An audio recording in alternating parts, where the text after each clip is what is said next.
Saturn launched with hardly any games, and many third-party publishers were pissed to discover they were not able to have launch title games, putting further strains on Sega's third-party relationships.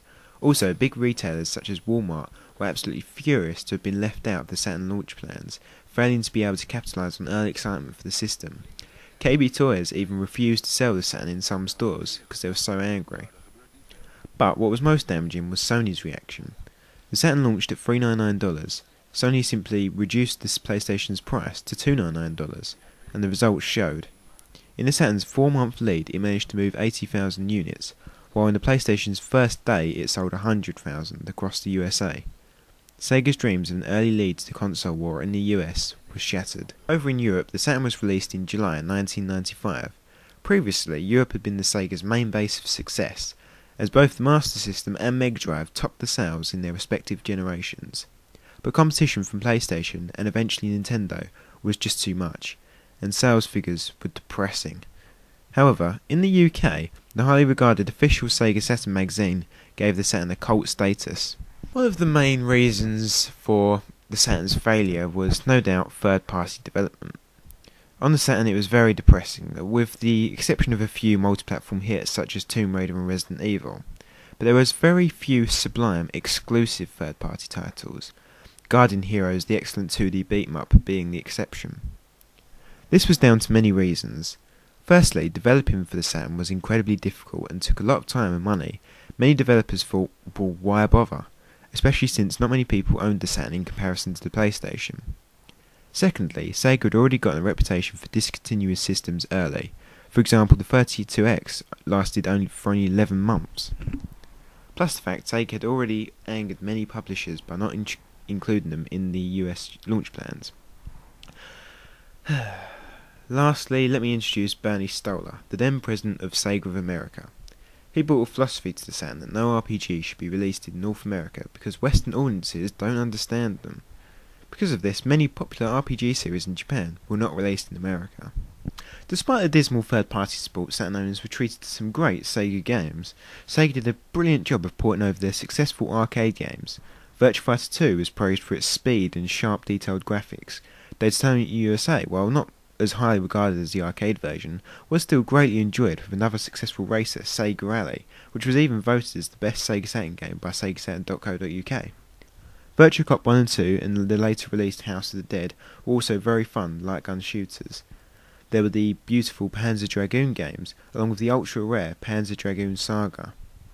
In the end, the Saturn became the #1 choice for arcade gamers, and every time an arcade port was released, console sales did spike. However, what game can be considered the biggest Saturn fan favourite would be Nights into Dreams, Yuji Naka and Sonic Team's excellent against-the-clock flight through Nightopia. The game came bundled with a special 3D controller for easier manoeuvrability with its ball-shaped joystick. Nights was a fantastic game, but Saturn owners felt there was something missing. One of the Mega Drive's biggest selling points was its Sonic games, and Sonic became the face of Sega during the early 90s, so a 3D Sonic game for the Saturn would have no doubt been its biggest killer application. Work began on Sonic Extreme. The development for the game is often described as cursed.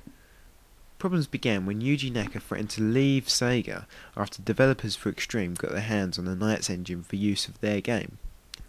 After numerous delays and the fact a developer nearly died working on the game, it was cancelled. This left a hole in Sega's 1996 release schedule, so they decided to fill it with 3 other Sonic games. Firstly, a port of Sonic 3D from the Mega Drive, a Sonic racing game plagued with pretty bad controls, and finally, a Sonic compilation game called Sonic Jam. Although it simply just gave gamers the old Mega Drive 2D Sonic games, it did feature a small 3D world, giving players a taste of what could have been. Saturn is undisputably a huge disaster for Sega, selling only 9.5 million units. While it seemed to promise so much, it was let down by many aspects, from poor marketing and Sega's already tarnished name as a hardware manufacturer. But ultimately it comes down to taste. If you favour epic adventure games and deep games with story innovation, you may have been disappointed with your Saturn. But no other consoles can claim to come anywhere near having as many unique and diverse, enjoyable arcade collection spanning many genres as the Saturn did. And it also had its fill of beautiful, artsy games like Guardian Heroes, Panzer Dragoon, and Knights. The Saturn really felt like a hardcore gamer's machine, and for that, Saturn, we salute you. Unfortunately, the Saturn's life was tragically cut short after the arse-tard known as Bernie Stolar proclaimed, "The Saturn is not our future," as if he already hadn't caused as much damage as he could. It even, further caused problems for Sega and the Saturn's reputation, with more third-party publishers and stores getting angry at them for disowning their own console.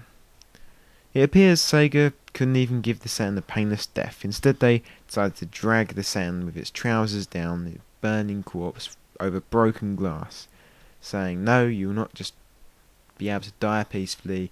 We're going to bring you down as much bad media as possible." And then later burden its predecessor, the Dreamcast. But that's another story for another day.